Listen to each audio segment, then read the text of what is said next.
Hello guys, I'm sharing my screen now. Hi everyone, so this is Aditi Agrawal and we will just starting in a few minutes. Let everyone else who's left, let them join. Yeah, we'll wait for only 1 more minute, Aditi, then we'll start. Yeah, let's wait for just 1 or 2 minutes, then we can actually start. Yep.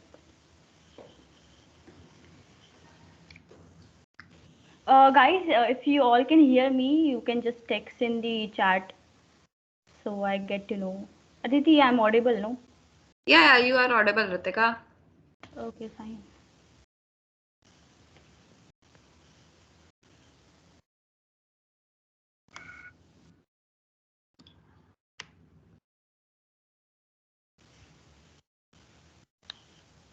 Am I visible, Ritika? Let me just check. Yeah, you are. Yeah, I'm visible, right? Yeah, you are. Oh, that's great. So guys, it's 7. Let's start. Currently we have 44 attendees. That's good. Okay. So, hello everyone. This is Ritika Singh. I'm currently a third year computer science and engineering student. I'm from India, and today I'll be your host for this session. First of all, I would like to make you all aware of the agenda of the event. The event will start with a brief introduction to MLSA, that is Microsoft Learn Student Ambassadors. Then we'll move on to introduction to Git, GitHub, GitHub-ACTIONS. Then we'll be discussing about what is a workflow, how to write it, what is YAML, what are the components of GitHub Actions. And finally, we'll be doing a live coding session where we'll code a simple workflow to lint our code. And at last, we'll have a 5-minute quiz on Kahoot. So first, the brief introduction to Microsoft Learn Student Ambassador Program. Aditi, over to you. Yeah, sure, Ritika. I'm just sharing my slides Yeah. to let you guys know. Just guys, can you just tell me, is my site visible to all of you? Yeah, it's visible to me. Yeah, so thankfully. So hello everyone, this is Aditi Agrawal and I'm Beta Student Learned Ambassador and I'm currently third year computer science student from Kite Group of Institutions. I'm from India and let's talk about like what is MLSA? Like MLSA is Microsoft Learned Student Ambassador Program, which has various benefits. So like you can see us organizing this workshop for you. So I'm here for discussing about how you can actually apply for this event. Really cool community. It is basically a community where you can technological events. You can participate in various technological events, various leagues that happens every month, where you can actually participate and get to know more about what is happening and what is going around the world. So it's really helpful and you can actually participate with in various events. So let's start like how you can apply for this amazing community and get to know various other things. So let's start from the very basics, like how you can apply for this community.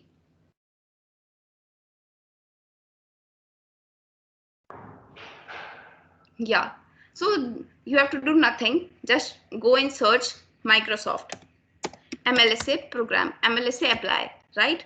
You can just go. Ritika, just confirm me once, is my slide visible? Yeah, your slides are visible. Yeah, thank you. So just go on MLSA apply. Yeah, so you can see the first and the first site you can see here. You can just Oh, go over here. Aditi, I can just see your browser now, Oh, not your let me slide. share. Yeah, Should I yeah, share my share screen entire. once again? Yeah, Yeah. just share this entire screen. Yeah. Is it visible now? Yeah, it's. Yeah, thank you, Ritika. So this is a basically we are discussing about how you can just apply for this amazing community. So what did I just do? I just wrote on the Google MLSA apply, and then you can see the first site, MLS Microsoft Learn Student Ambassadors community. Just click on this community and you will see the options of apply, events, competitions, questions, and everything. Just go and apply. Here you can see apply now community. Just go and apply.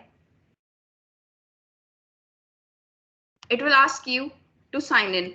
Like my account was already signed in, so you can just create an account over here. I will just show you.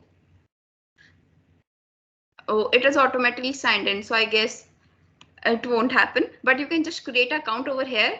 You can create an account over the Microsoft events and you can just apply and start applying for this community. You will get this application and I can just share this. You can also take benefits. I just share this and you can even try applying for this. I share it in chat box.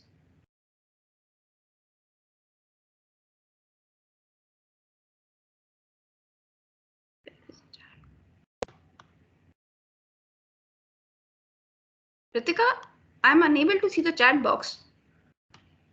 Have you just disabled it, I guess? Yeah, I guess it's disabled for attendees. Yeah. Okay, so Just share it in the WhatsApp group, no? yeah, I will just share it later on then in the WhatsApp group. So let's see here. Yeah, so this is the application and you can just see this is a long application which will hardly take 15 minutes. You can apply for this amazing community and after selection, you can just avail the amazing offers and get to participate in various leagues and everything.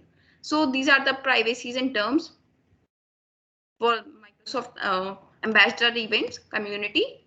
You can just read them out, that 16 years of age and everything. You can just go for them. You can read out and then go to next. So yeah, here my details are already filled since I'm a beta ambassador. So my details are already filled. So you can just write your name, first name, last name, gender, and a contact address where you want to get emails, further emails. You can just write everything over here. You can, and the main category for applying is you must be 16 years of age, above 16 years of age, and you must be enrolled in a community. That's a basic and the essential element which is required for this community. So you can just go for next. You can fill your all details, primary numbers, phone numbers, and you can just go on next. You can fill your academic details, that from where are you, what degree program are you pursuing, what is your graduation expected date and everything, what is your degree level and everything, so that they can actually verify that you are 16 years of above age and you're eligible for this program. Yeah, so just go on application questions. So here comes the necessary application questions, which will decide whether you are good for this community or not. This is how this is the community where you have to demonstrate your public speaking skills with a video. This is a necessary part which you need to follow. Here you need to just you need to share how you have to, how did you teach any event, did you teach to any person or not. Like I participate in InnoGeeks. I'm currently involved in a club called InnoGeeks. It is a student tech community where I teach students and I teach my juniors and related to technological events. So you need to tell that did you teach anyone, so that they can actually know that whether you can explain the concepts or whether you can express yourself to your peers and your juniors or your seniors, anyone. How will you promote?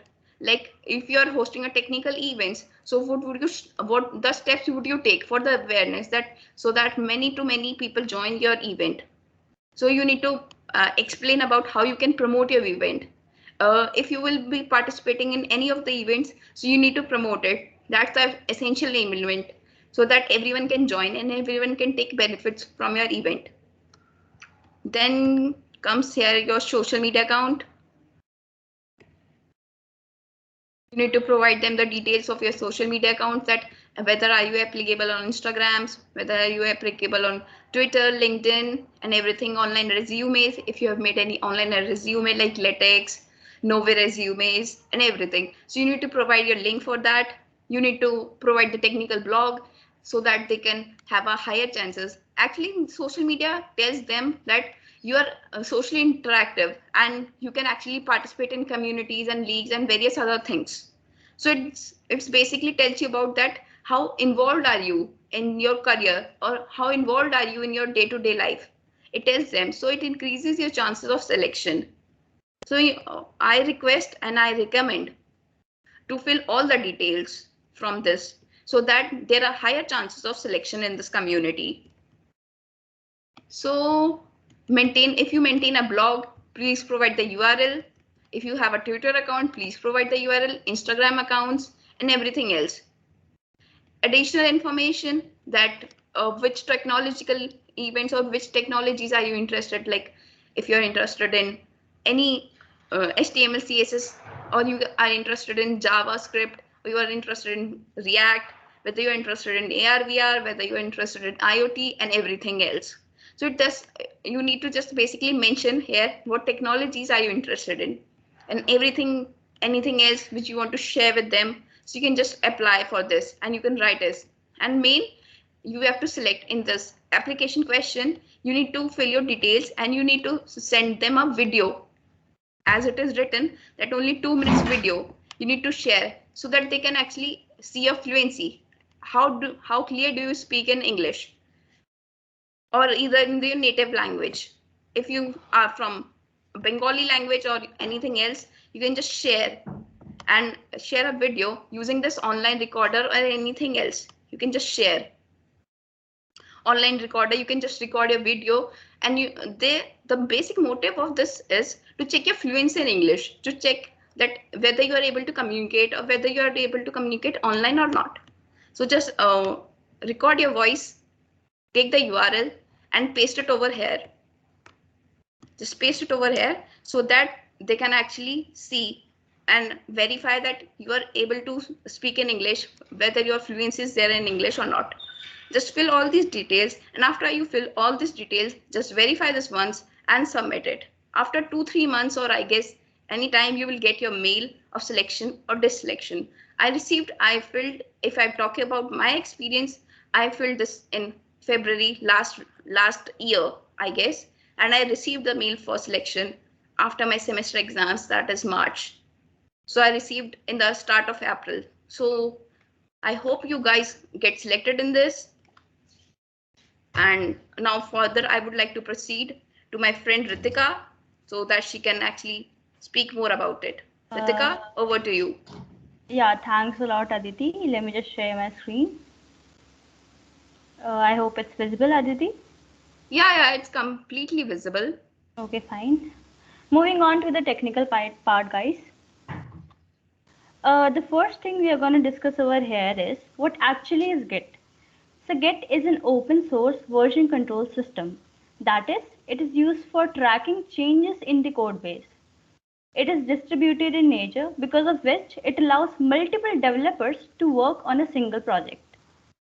It is definitely not GitHub. Why so? Because github.com is a website that hosts our Git repos on a remote server. Apart from hosting the Git repos, GitHub also provides facility for accessing various Git facilities like forking the repo or cloning the repo, raising an issue or creating a pull request, etc. Okay, so GitHub is a website and Git is a tool.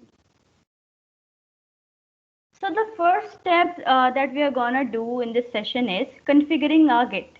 First of all, I would like you all to type in your terminal, or if you are using Git bash, just type in the Git command. If not, you can type in the Git hyphen version command. What this command will do, it will tell the version of Git that you have installed. Like if I just show mine, I'll just show mine. So I have the version of Git to be 2.35. Yeah. So in this way, you can check that yeah, Git is installed. After that, in this initial stages of, you need to configure your Git to your GitHub account. Okay. For doing that configuration globally, you have to use the git config hyphen global command along with the username and your user email. I hope you all have done that. Yeah. Moving forward to the most important part, that is some Git commands that you should know. The first command into consideration is the git init command. As the name suggests, this command is used to initialize a Git repository. Yeah.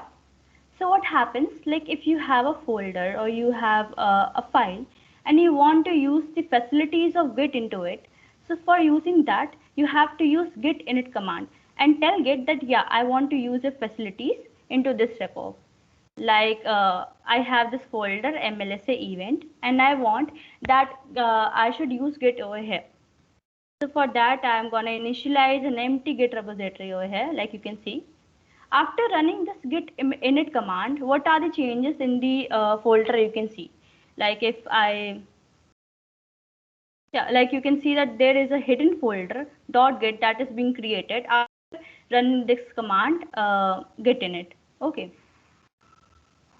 Moving on to the next important and simple command, that is the git add command. Git add command is a command that is used to add changes in the working directory to the staging area. Okay. Working directory is a directory you're currently working on. Like if I have that folder, my MLSA event folder, this is the working directory. And if you don't know what is a staging area, you can understand it like a rough draft that is created and updated every time you make changes into your mail body. Okay. Whenever you are creating a mail, you can see that that draft is updated every time. So this creation and updation of the draft is what git add is doing over here. Okay, this the creation and the updation of the draft is completely it's not permanent, it's temporary. And you can see the send button over there. This send button is what responsible for the action of git commit. Why so? Why I'm saying like that? Because this send button is responsible for making permanent changes. Okay. So it's clear that git add command is the command that make changes that are not permanent, whereas git commit command is the command that is used to make the changes that are currently in the staging area to get permanent to my repo. Okay. So if in simple words to summarize, so git add is a simple command that tells Git that, hey, these are the updates that the user wants to be reflected permanently in the repo when the next git commit command is run. I hope so it's clear. Moving on to the next command, the git status command. Git status is a very simple command. This command is used to check the status of your working. Status I mean By status, I mean that if your file or the changes are currently in the staging area, or they are in the staging area, or they are to be staged into the staging area, right? So git status command tells us that. After that, the next important command is the git remote command. Git remote command basically deals with remote repositories. Yeah. Remote repositories are those repositories that are hosted on remote servers. Like you can say remote servers of GitHub, Bitbucket, GitLab, etc. etc. Okay. So what this command do? It's basically used to link your local repo or the local working directory to a remote repo that is on some server. So this git remote add command is to link them. For example, I want to link a repository that is on GitHub to my current local repository. So for doing that, what I need to do, like if I just show you, yeah, I'll just create a repo. Let me just name it as MLSC event public. Yeah, so here you can see that there are two options in which this remote repo can be connected to my local repo. The first option is the HTTPS option and the second option is the SSH option. These two are the protocols. These both are safe, but I'm going to use over here SSH because I have SSH configured. Okay. So what I'm going to do that in this local repo or local folder, what I want that this remote should be added. So for doing that, I'm going to type in git remote add, and I'll name this remote URL to be as origin. Yeah, so now I have added this remote URL, that is my GitHub MLSA event. Okay. After that, what I can do that I can list all the remote repositories that are connected to my local repo. Yeah. One thing over here you can notice that a local repo can have various or multiple remote repo. Okay. Let me just list mine. Git remote -v. So it's saying that yeah, you have a remote repository connected to this folder, that is Ritika Singh 02 MLSA event.git. Fine. Fine. Moving on to the next important command, that is the git push command. What git push do? It is used to push the changes that are in your local repo to a remote repo. Okay. Like if in this step number 5, I renamed or named my remote repo to be origin. Then I can push my changes in the local working directory to this remote repo that is referred to as origin. So I'll type in git push origin and the branch that I want to push. Like if you don't know what are branches, like a repo can have various branches. It can have a master branch, a development branch, or any other C branch.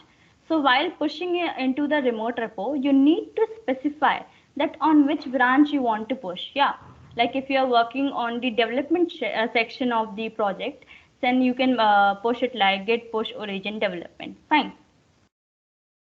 I hope it's clear. After that, the next command into consideration is the git checkout command. What git checkout do that if you are currently in your working directory, you are on master. Yeah, and you want to make changes into a repository that is development. Yeah, and you want to see also the changes as well in development. So for doing that, you can switch from master to development. That is, you can switch your head from master to development using this git checkout command via typing git checkout development branch. Okay. If you did not get anything from here, just be calm and be with me. I'll show each and every command while I code. Moving on to the most important question, that is, what are actually GitHub Actions? So GitHub Actions are packed scripts that are used to automate a workflow. GitHub Actions are scripts. These can be, scripts that are written by GitHub community, or it can be the scripts that you can write. Okay. The next term over here you can see is the workflow term. What is a workflow? A workflow is an automated procedure that is to be added to the repo you want to automate, right? Like if I have this repository MLSA event and I want to automate this repo, then I will have to write a workflow. Okay. So the workflows are basically procedures, like they have steps, they have jobs specified. Okay. Um, and one more thing I would like to show you all, like if you just when you just create the repo, you can see various things over here. You just go into the actions tab, you can see various things like there is an action, there is a community action made by Azure, etc., deployed to Amazon ECS, etc. These are the community actions, and in under this tab only you can see all the actions that are running on your code. Yeah, like if I show you uh, official Django's repo. So here you can see in the actions tab, they have various actions running. Yeah, they have various actions running that are run by various events, and they have some workflows defined over here. Yeah, but more on it later on. Okay.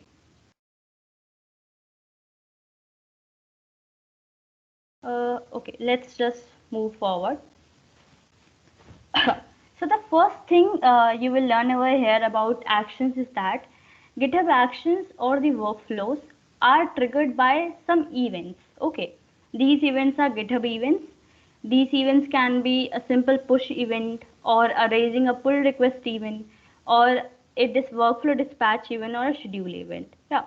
The push and pull request event, I guess is clear to you all. The next two are very simple.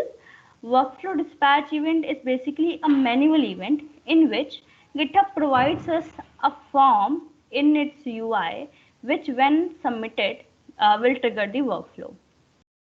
I'll tell it later on in session, but just now you can just have a intro to it. The next event is the schedule event. As the name suggests, this schedule event is used to schedule the run of workflows. Like I want that every 15 minutes my workflow should run. So I can do that by using the schedule event of GitHub events. Yeah. Moving forward to the components of GitHub Actions. GitHub Actions are basically divided into four parts. The first and the major part is the workflow. The thing over here, the image over here you can see is a workflow. Yeah. This is the workflow. Basically, the workflows are written in YAML syntax. Yeah. And let me just name it as action.yaml. So a workflow is in YAML file. This is my workflow that is named as action.yaml. And into that, I'll name the workflow. This is an attribute. The name is an attribute that a workflow has. Then the next attribute is an on attribute. This attribute is used to define that on which GitHub event this workflow will be triggered. Yeah. Like over here in the image, you can see it's a very simple event. Only one event is there, the push event. Yeah. And after that, there are some jobs and jobs have steps. Yeah, but more on it later on. So what are workflows? As I already said, workflow is an automated procedure that is to be added to the repo you want to automate. Yeah, a workflow can have more than one job. Yeah, and one more necessary condition, you cannot make a workflow with no job. Like it's required to have at least a single job in a workflow to run, else it will show an error. These jobs or these workflows are run by certain events, events like push, pull, issue, fork, etc. These workflows are written in YAML syntax. Let's discuss more about YAML. YAML stands for yet another markup language or YAML int markup language. YAML is definitely not a markup language. What a markup language is, like if you know about HTML, it's a markup language. Markup languages are basically used for documenting some text, whereas YAML is actually a serialization language. What serialization language do? Basically, these are an effective way to exchange semi-structured data across system, like between mobile device or website, like between the front-end client or the back-end client. These serialization languages are used. You must have heard many popular serialization languages like XML, Extensible Markup Language, JSON, JavaScript Object Notation. And yeah, nowadays YAML is a very viable replacement for JSON. Moving on, more about YAML. YAML is a superset of JSON. It uses Python style indentation to indicate nesting. This point, the second point, is the major reason why YAML is more popular than JSON, because JSON uses curly braces and parentheses, etc. So YAML is more popular because of a very easy syntax like Python. Tab characters are not allowed. Everything is what white spaces are doing. They do not have any closing tag or quotation mark, no braces, square with brackets, nothing. The extension for YAML files are .yml or .yaml. The whole structure of a YAML file is a map or a list. Yeah, like when I'll create this YAML file, you will see that there are keys and every key has a pair. If you know, like if you know dictionaries in Python, or you know like hash map, what they do, they have maps that is a key and a value pair. The whole code of YAML is defined in key and value pair. Yeah. And maps allow associate key value pairs. The order does not matter. It's just that the keys must be unique. Yeah, similar to the dictionaries in Python. Moving on. So the next major section of a workflow is a job. Uh, Job is a section of a workflow that has to be associated with a runner. What is a runner? Uh, Runner are basically the servers that have GitHub runner application installed. Yeah. What runners do basically, for running a job, you need an environment, and these runners are the ones who provide the environment. Yeah. GitHub runner application is open source again. Runners can be one hosted by GitHub, or you can create your own custom runner. Yeah, like GitHub hosts various runners like Ubuntu latest, Windows latest, Mac OS, etc. Okay. Ubuntu latest Windows, Mac OS, etc. These runners are hosted in cloud, like the Mac OS is hosted in GitHub's Mac OS cloud, and the Microsoft and the Microsoft Windows and the Ubuntu Linux runners are hosted in the standard DS2 V2 virtual machines that are present in Microsoft Azure cloud. Yeah. So these are some of the GitHub hosted runners like Windows latest, Windows 2016, Ubuntu latest, Ubuntu latest, Mac OS 11, etc., etc. The most popular one is the Ubuntu latest. Many developers use Ubuntu latest as their runner. So moving on, one more thing that you should remember is that a job has to have a runner, and there has to be at least one job in the workflow to run, else it will show an error, right? Moving forward to steps. So as you can see, the structure is like name, then the name of the workflow, then the events that the workflow will run, then there are some jobs, and in jobs there are some steps. Okay. So these steps are individual tasks that one can run commands in a job. These steps can be either an action command or a shell command. Yeah. By action command, what I mean that there are various actions that are hosted by GitHub. Like I just show you, like actions by Amazon, by Microsoft Azure, etc. So either a step can have that action, or it can have a shell command. Shell command by me, like if you use Linux, your bash shell, the commands that you run in bash shell, like simple echo command or ping command, etc. Or like if you use Microsoft in PowerShell, simple dir command, pwd command, or write output command in PowerShell, etc. These all are the shell commands. Yeah. So for each step, the step can either be an action command or either it can be a shell command.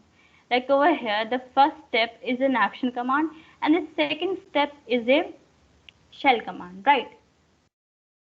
Moving on. Actually, these all things will be more clear when I'll just code it down. Moving on to actions.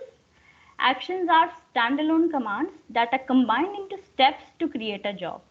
Okay, like these are the smallest portable building block of a workflow. Many actions that are used popularly are hosted by GitHub, and in this session also we will use actions that are hosted by GitHub only, right? Moving on to the next major part, that is working of GitHub actions. So how these actions are working? Yeah, there is a sequence. The sequence is like, firstly, an event occurs. Yeah, that event can be a pull request or it can be a scheduled event. Yeah, and these events trigger the workflows. When these workflows are triggered, these have certain jobs in it, and each job have certain steps. Okay, so this is the flow in which GitHub actions actually work. Moving on, guys, to the types of GitHub actions. GitHub actions are majorly categorized into two categories. The first is the Docker container actions, and the second is the JavaScript action. Docker container action or the container action, as the name suggests, they have a major role of environment in the actions code. That is, the behavior of these actions are majorly dependent on the environment that these actions are running. Okay. The major point over here that is to be noted is that container actions are only run by Linux-based runners. Okay. These Linux-based runners can either be the ones hosted by GitHub, or we can create our own self-hosted runners. Just we'll make sure that it has Linux OS installed and Docker installed in it, right? Apart from it, container actions support many different languages for execution, right? Moving on to the next part, that is the JavaScript actions. JavaScript action, as they are JavaScript code, they do not need an environment in the code to run. Uh, okay, and to run it, you can just have a virtual machine in the cloud. They support Linux, Mac OS, and Windows, all three types of runners that GitHub hosts. In this session, we will create the container actions, and we will focus majorly on the container actions. So moving on to the main part, that is the different configuration a workflow can have. As I said to you that workflows can be triggered by the scheduled events, or it can be triggered by workflow dispatch or some webhook events. Yeah. So what are the scheduled events? Like if I want to configure a workflow to run every Sunday at 1 p.m. For that, I'm going to use scheduled events, right? And if I want my workflow to run manually, like I want a form to run it, for that I can use a form driven workflow dispatch event. Last and the most common and the most important one is the webhook events. These configuration of workflows basically works on webhook events, like you raise an issue or you comment on an issue. These all are the things that come under webhook events. For now in the session, we will deal with simple push pull workflow dispatch events and schedule events. Now, like as I talked about, that workflows can be configured for scheduled events. So how can we actually configure it? So for doing that, what we can use is the cron syntax. Those who use Linux, they must be doing about the cron syntax. Cron syntax is used in GitHub's workflow file to run the workflow for schedule time. Right. This cron syntax has 5 fields. Each field denotes a unit, that what is the day of the week. Okay, like it ranges from 0 to 6, that is from Sunday to Saturday. Then the next field denotes that on which month you want the workflow to run.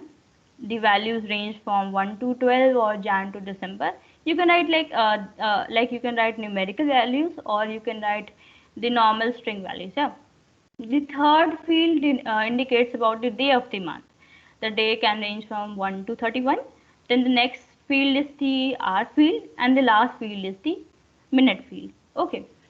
One thing over here to notice is that many people forget the spaces in between. Yeah, all these 5 stars are separated by spaces. These spaces have a significant importance in the cron syntax. And one more thing, as you can see, that you cannot define a cron syntax like running every 2 seconds. Yeah, sub-minute intervals are not accepted in cron syntax. So here is an example for you to understand it better. Like like my senior said that we want the workflow to run every Sunday of June at 1 p.m. Okay. So for doing that, let's understand it a bit. Like it's saying every Sunday. So the day of the week should be set to 0, right? Then it's saying that in June. June is the 6th month, so I have set the month field to be at 6. Then I want it to be 1 p.m. UTC. Yeah. For writing 1 p.m., for writing the hour, we will use 24-hour clock format, and 1 p.m. will be 13. Yeah. 1 p.m. will be 13, and since I don't want any minute, it's exactly 1.00 p.m. So the minute hand or the minute value is 0. Yeah, it's very simple. I hope you understood it. Moving on, guys. Like, there is another question, like if I want to run a workflow every 15 minutes, then what will be the cron syntax? Like, just focus it on it once more. I have 0 to 59 values and I want it to run every 15 minutes. So what cron syntax has provided is that you can use this slash for per, like for per or every 15 minutes you can use this slash. If I want that it should run every 20 minutes, the value will be slash 20 in the minute part. Yeah. Similarly, if I talk about that, if I want to run the workflow every 1 hour, for that, what I'll do, I will have the hour field to be set as per one, and the rest field will be uh, same as the original. Okay. There is another example, like at every 15th minute past every hour. So the answer is very simple to understand, that every hour I want the workflow to run every 15 minutes. So we are using dash in both the fields, the hour and the minute field. Yeah.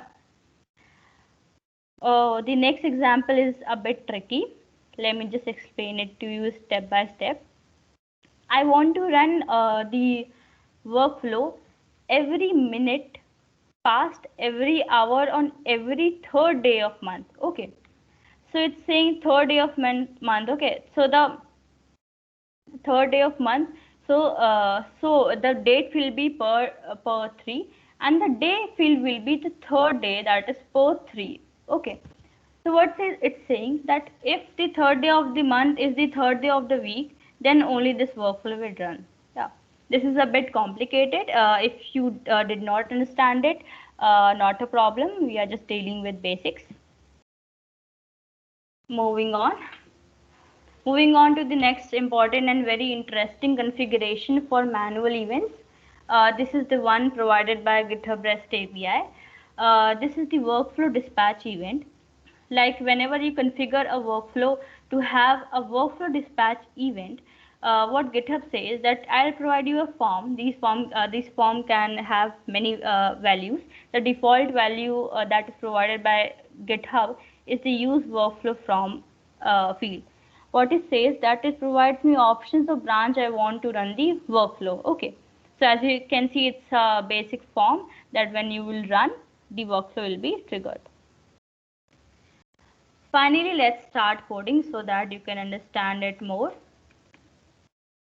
So guys, firstly, to define a workflow, what I'll do, I'll just create a hidden folder.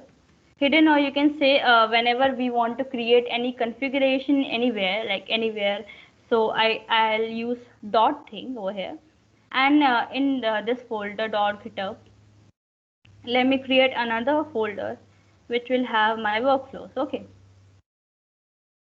The first workflow, let me just name this file as my action. Okay. So this is the first workflow. Let me just name my workflow. Okay. Let me just name it as event workflow. The name field, as I said, it's optional. If you don't give a name to the workflow, GitHub provides a default one. So it's up to you, you want to have a name field or not. Then the next field or the attribute is the on attribute. Basically what this on attribute says, that it defines that on which GitHub events this workflow will be triggered. Yeah, workflow will be triggered. Let me just have a simple push event, and in push event I want my branch that should trigger it will be master. Yeah. So what will happen, that whenever there will be a push into my master branch, this workflow will be triggered. It's very easy. Uh, so for event, let me just have this simple push one only. After that, let's start creating some jobs.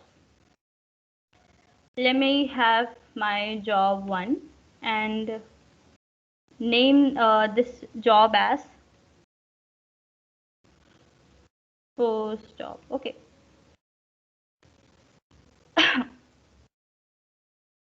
First job.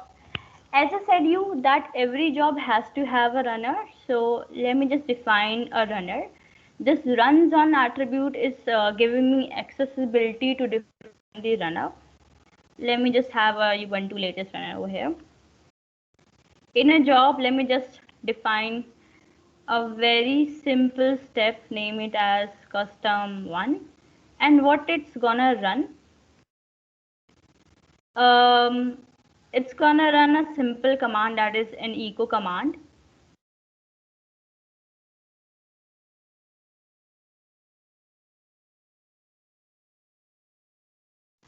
Those who do not know what is an echo command, it's just used for printing. For now, you can just understand like it's used for printing something on a terminal. Like if I write echo Ritika, it's gonna print Ritika onto the terminal, right? So let's go ahead and save it. Okay. Let me just, I showed you one command git status. Let me check the status. So what's it saying? That there are some untracked files over here. Untracked files that are not in the staging area. So let me just add it to the staging area.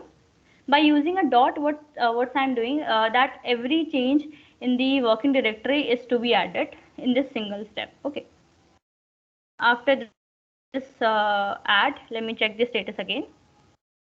So what git status is saying that these are the changes that are to be committed. Yeah, that is they are in the staging area and they need to be committed. Yeah. Let me just have a decent commit message. Let me just name it as initial commit. Okay. And after committing, what I want that it should be pushed into the master branch of the origin. Let me just push it. Uh, Going back to my actions tab. So here you can see that the one workflow is created that is named as event workflow and it's having one job that is running. This job,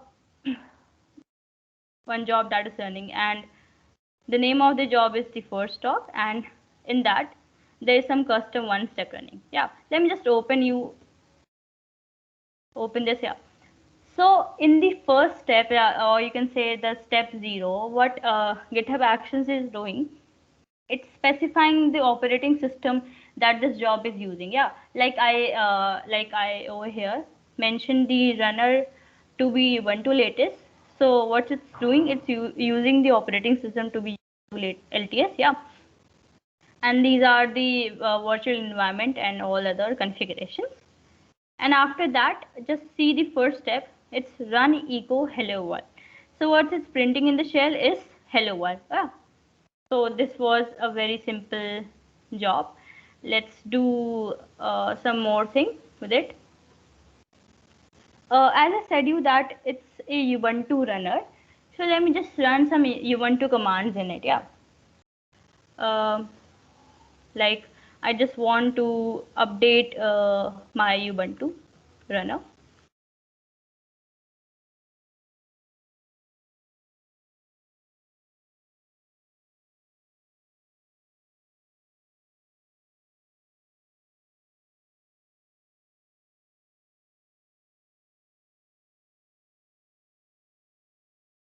My runner, and after updating what I want at, just list all the installed packages that I have. Yeah, sudo apt list installed. Yeah.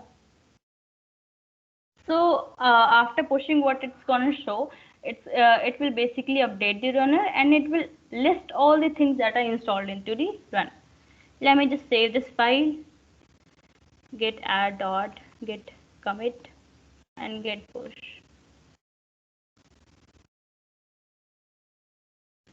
It's pushed. Let me just go to my actions tab again. So my first job is running. It's in the queue. Let's wait for it for a while. The job is set up. Fine.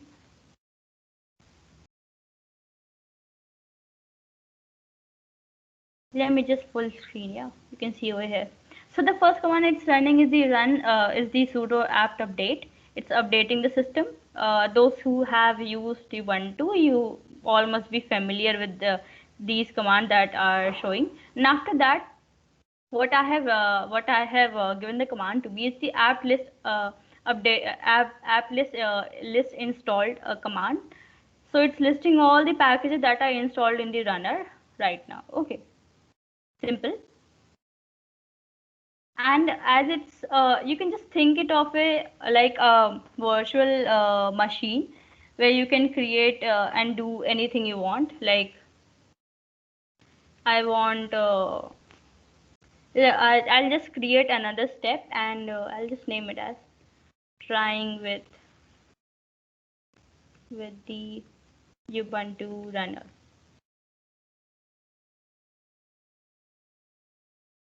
Okay, and over here, what I'm gonna do, I'm just gonna make some directory, and I'll just show you that what that you can use it as a virtual machine, right?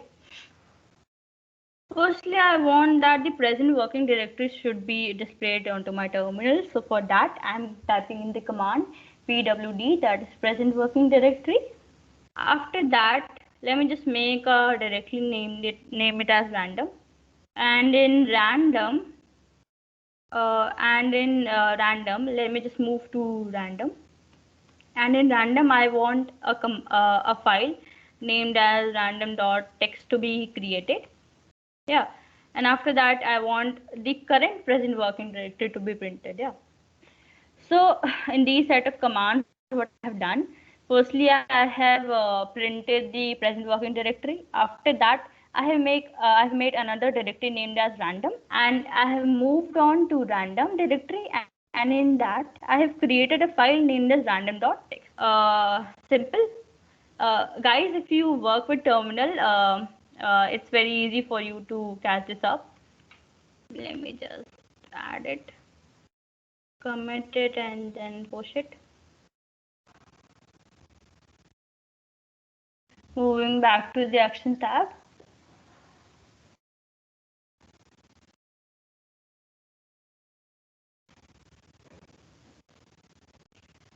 Let's wait for it.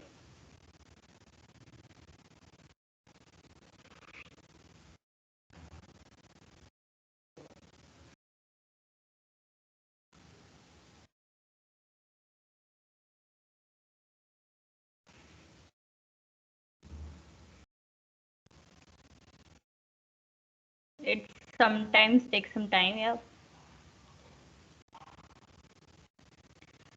Yeah, the custom one step I already showed it to you. So just focus on retrying with Ubuntu runner. So firstly, it's running pwd command. So it's saying you are on the home and the runner. You have the MLSA folder, etc., etc. And then I just made a directory known as random, and I moved into it. So my current working directory would be MLSA/random. Yeah, fine, fine and simple. Okay. Uh, Let me just create another job and just show you that apart from using the default bash shell of Ubuntu, you can also use another shells like PowerShell of Windows into Ubuntu runner. Yeah. Let me just show it to you. Let me just second job. Uh, Runner is Ubuntu latest. Ubuntu latest.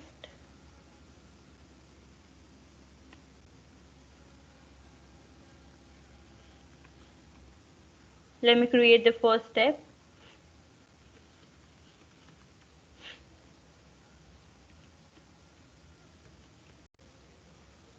And output command in PowerShell. That is again like echo in Bash, that is used to print something on the terminal. Write output and let me just say hello world. And over here, if I just simply this step, so it will show an error. Why? Because the default shell of Ubuntu is the Bash shell, so it will show an error. So let me just show it to you, like what error it's showing.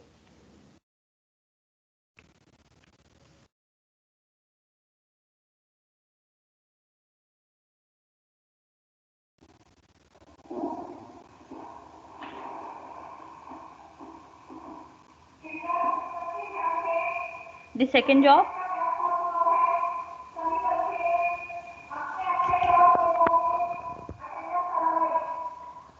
See, as you can see, the second job did not run. Why? Because it do not know the command write output. Okay. If I specify the shell to be PowerShell, then only it will understand the command to be write output. Yeah. So let's go ahead and do it. Let me specify the shell to be PowerShell. Okay. And now just let me just add it and commit it and then push it. Moving on to the actions tab again. It's pretty easy, right? Let me just move to the second job.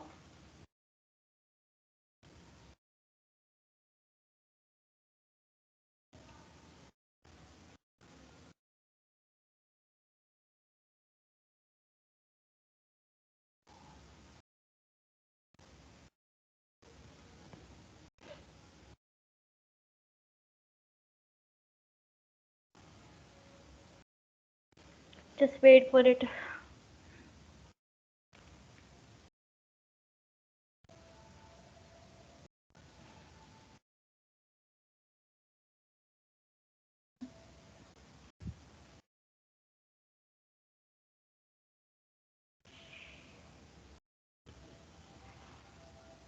Yeah, like this is the major disadvantage of using GitHub hosted runners, because sometimes they take a lot of time to come online.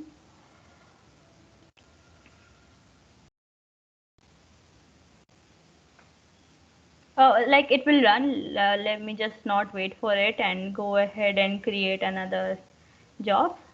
We are already running out of time. Okay.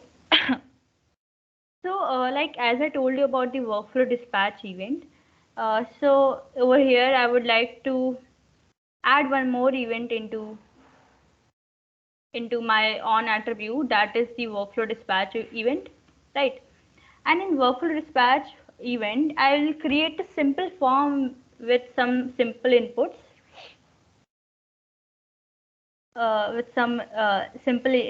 like a message input. Okay, let me just create a message field that will have a description to be simple, like a give a message. And let me just make this field as required, and then I can provide some default message like a random message. Okay, random message.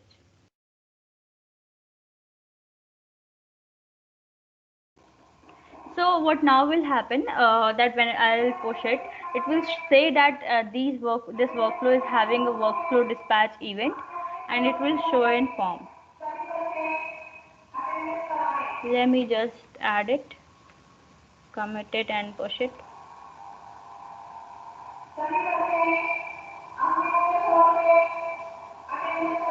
Moving on to the actions tab. Here, like you can see that now GitHub is saying that this workflow is having the workflow dispatch event trigger. So it's showing me a UI that is having a form. Yeah. So this thing, the use workflow from this field is basically default from GitHub. If I do not specify anything in the inputs of workflow dispatch, it will have this field that having a simple message field wherein I can give some message and run it. Yeah. So for showing the message, what I'm gonna do,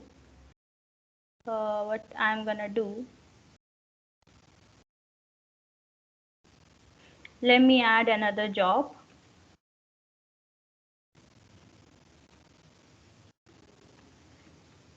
Name is as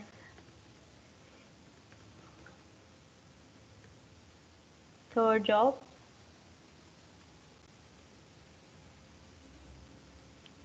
The runner will again be Ubuntu latest and some steps. Where in this step, the first step will be printing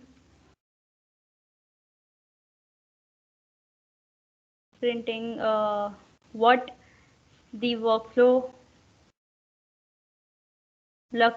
dispatch event is having. Right.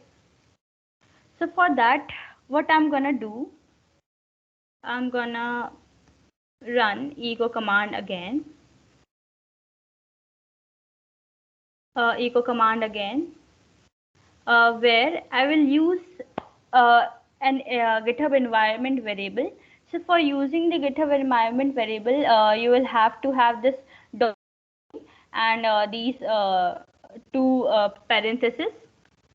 In this, I'm gonna say that in the GitHub events, the inputs, in the GitHub events in the inputs field, I want to print the value of the field message, right?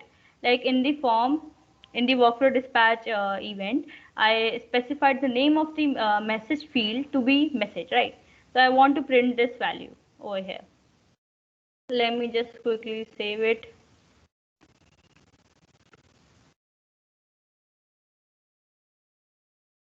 Right.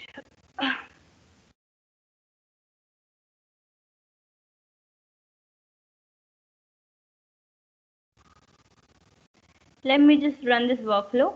I'm gonna give some message like hello. Make sure you keep on refreshing the UI because they do not update quickly.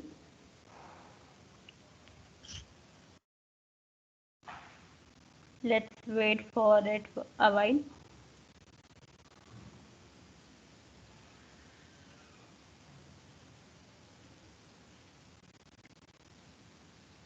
Yeah, like over here, it's printing run echo hello. Why?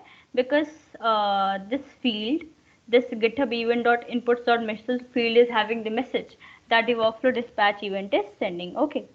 Guys, as I am running out of time, I will just jump on to linting the code, right?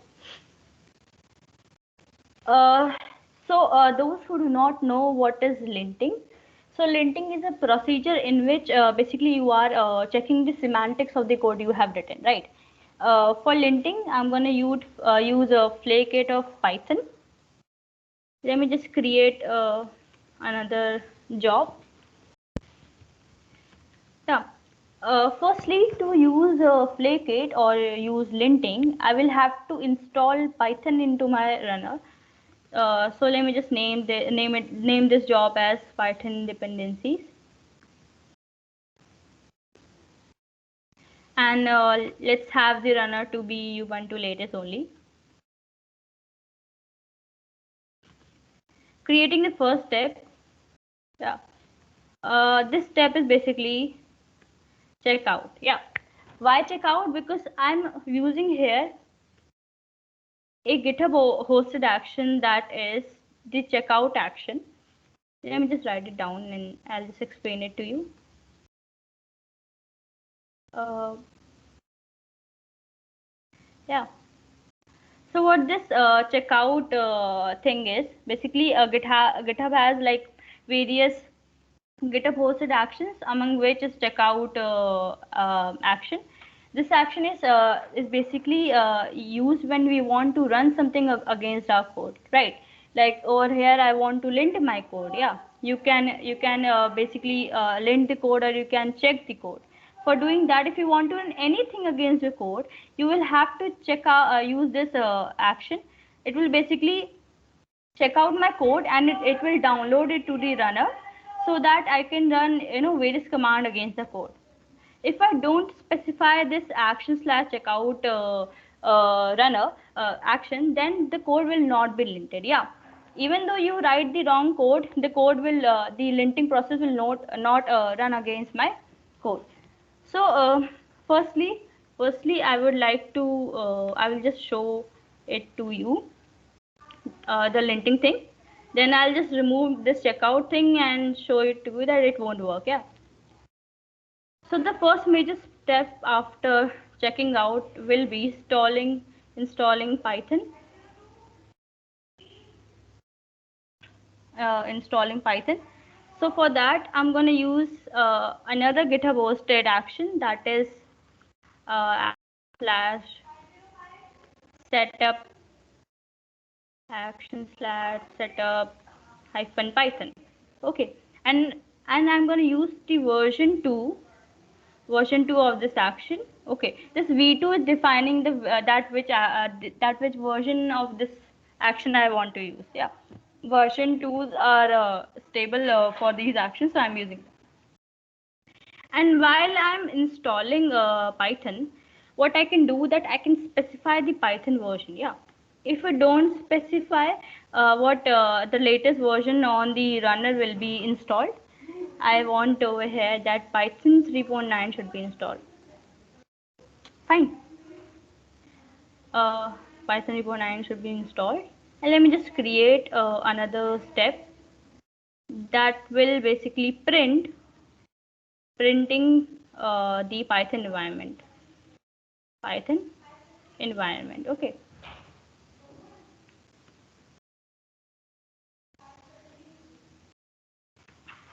Like if you have worked with Python, so for printing what the environment, the Python environment is having, you have to run a command known as pip list or pip freeze, anything. Okay, so this is a simple command that lists the Python dependencies that you have installed. Okay, for now I'll just have a simple Python setup.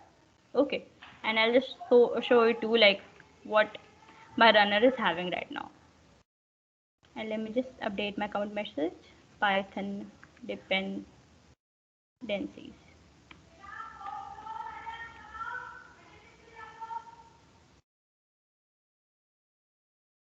Moving on to the actions tab again. Let's see what's over here.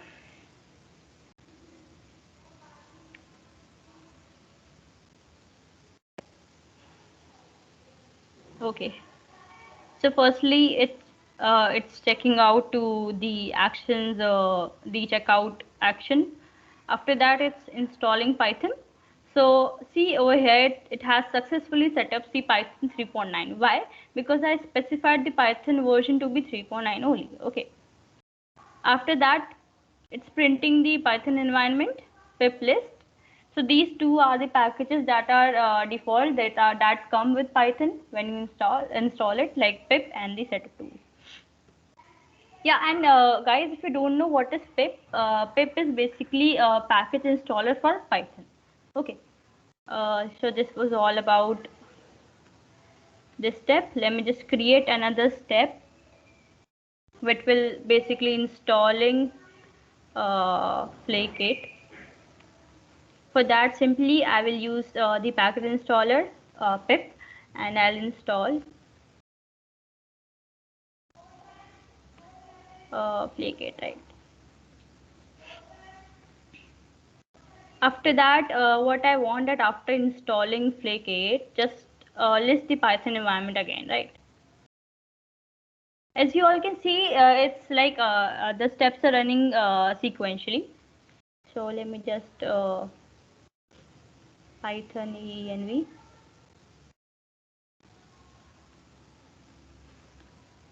Let me run the command as pip list. Okay. git add.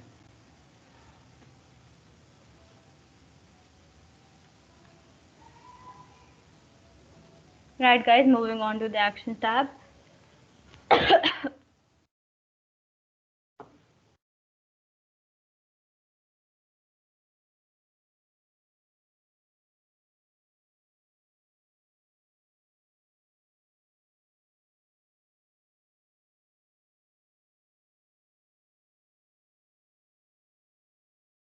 So it installed Python. After that, the default Python environment, that is pip and setup tools. After that, it installed Flake to the runner. And after that, the updated Python environment is having Flake and other dependency that Flake is using. Right? Very simple. Finally, let's lint our code. Yeah. Lint check. And I will run flake it in the whole directory. Okay. So as I said that flake8 is a linter for Python. So for that I need to have a Python file. Let me just name it as test.py. Yeah. And let me write a wrong Python syntax. Right. So here you can see that it's wrong because the string is not encapsulated into double quotation mark. So my linter should show me an error, right? Let me just add it, commit it.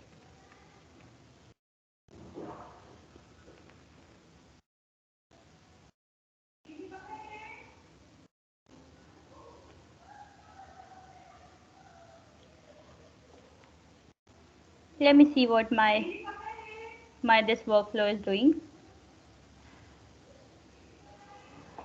See, over here, everything ran, next step did not run. Why so? Because it's saying that you have an undefined name hello and you did not define hello over here and you want to print it. Yeah. So there is an error in the semantics. So for that, my linter is showing that yeah, you have this wrong Python syntax. Uh, so for the time, let me just correct it. Oh, let me just add it.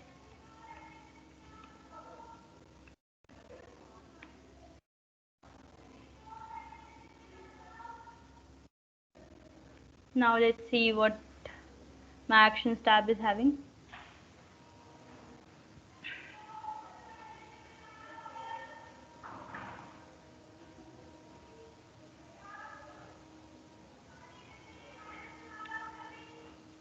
Yeah, so everything ran successfully because our code is having no Python error. Uh, for now, I would like to introduce one more event, that is the pull request event. For that only you will understand the actual importance of GitHub Actions. Like I want that whenever someone raises a PR to my master branch, I want that there should be a lint check. Yeah. So what I'm gonna do over here, I'll just define pull request and branches and pull requests and branches, and in branches I will have like I want whenever someone raises a PR to my master branch, it should be a check by GitHub Actions only, right? Okay, so let me just update it into the actual code base.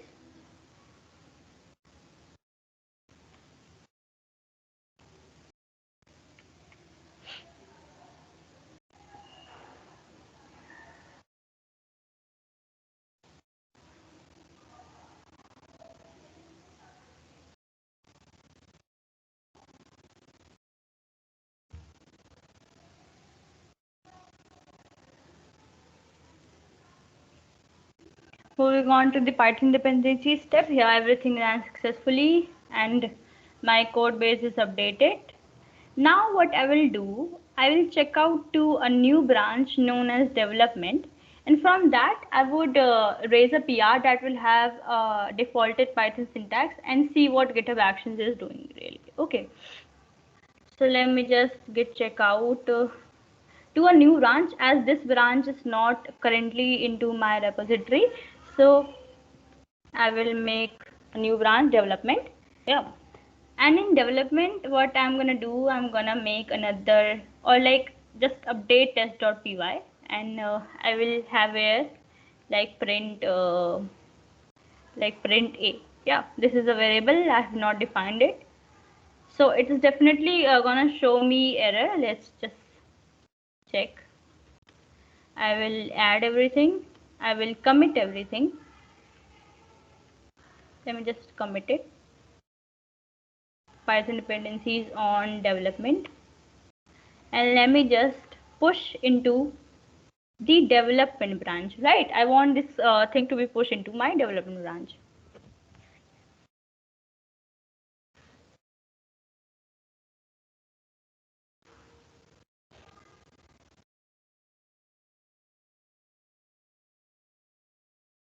Moving on to my action tab again. Uh, so yeah, one thing you should notice over here, no action ran for a push into the development. Why so? Because I have not specified the push event to occur for a development branch. I have just specified it to occur on the master branch. Okay. So let me just raise a PR that will merge my development, the change in the development to the master branch. And let me just create a pull request. It's saying some checks aren't complete. Let me just wait. You all know that the first, second, third job will run, but the fourth job should show something. Let's see what it's showing.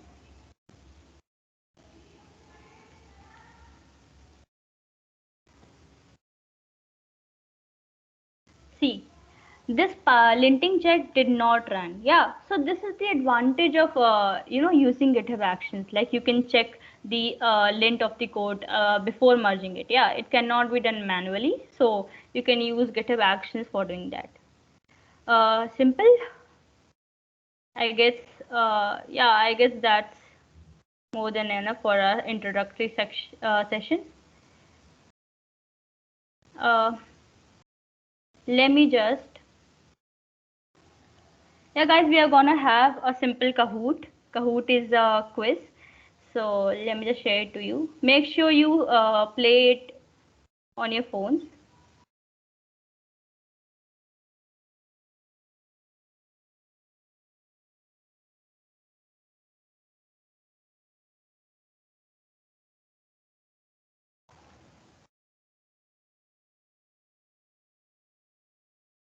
Guys, can you see the chat box?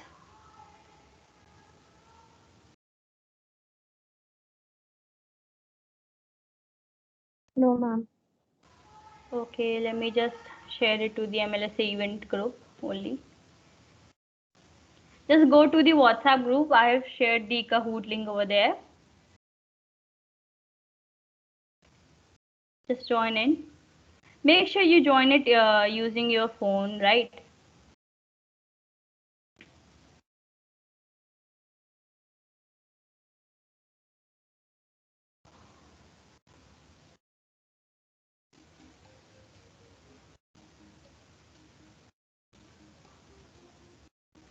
I hope you are not having any trouble doing that. Let me just share my screen again so that you can see the questions actually there.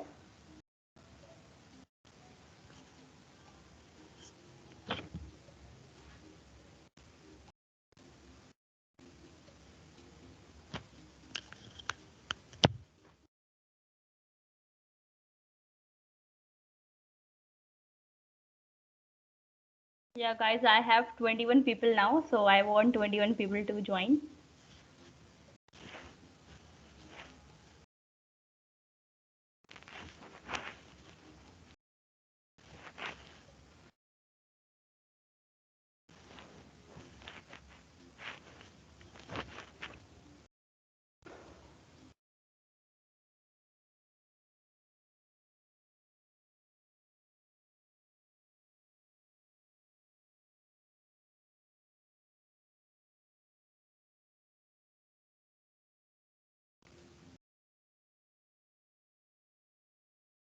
Guys, if you keep appropriate name, then yeah, it will be better for us to recognize who is first, who is second, who is third, right?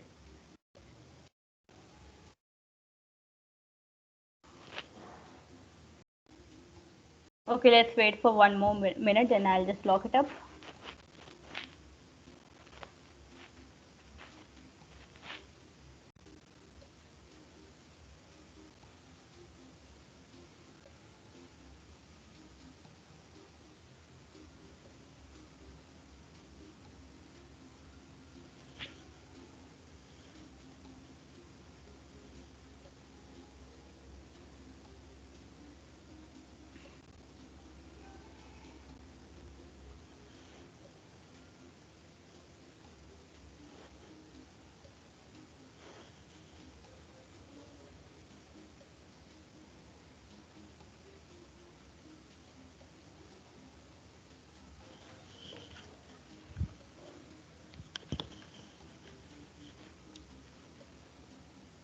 Okay, guys, I guess it's sufficient. So what will happen? You will see questions on my screen, and you will just choose the answer on your phones, right?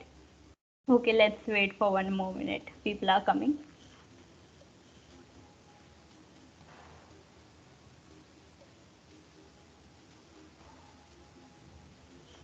I'm just starting it. Okay.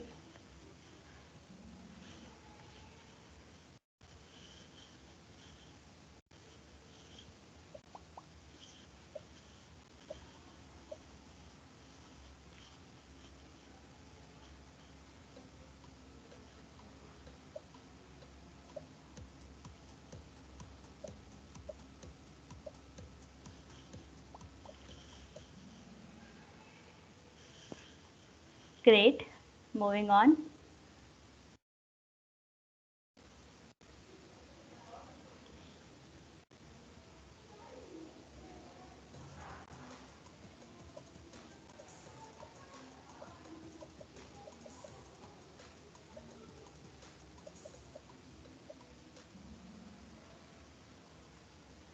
Yeah, it's the correct cron syntax.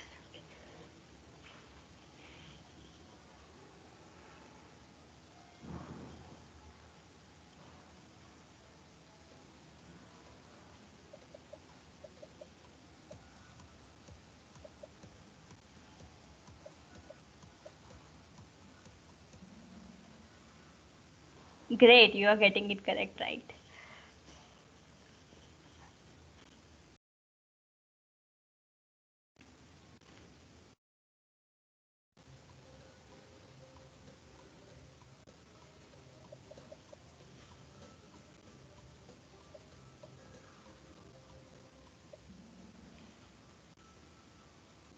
Yeah, the on attribute is used for defining GitHub events. Fine. Moving on to the last question.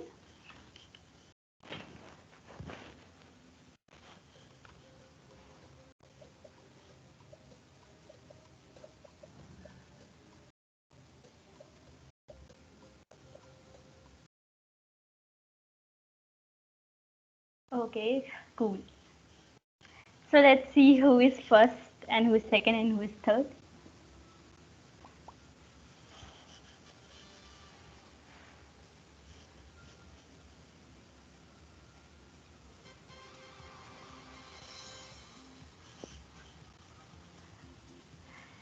Yeah, great.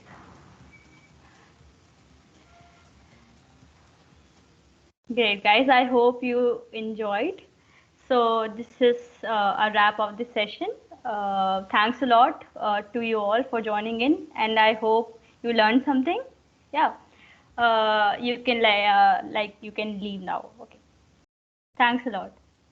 Thanks to all. Yeah.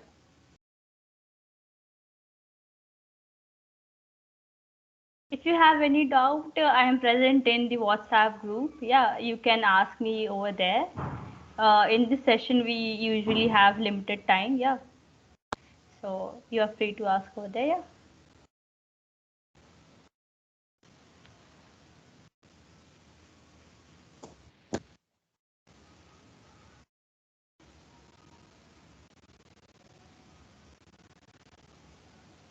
It was a really nice conducted session, Ritika. I hope others liked it too. Yeah, thanks a lot, Aditi. Thanks a lot. Thank you everyone for joining in for the session.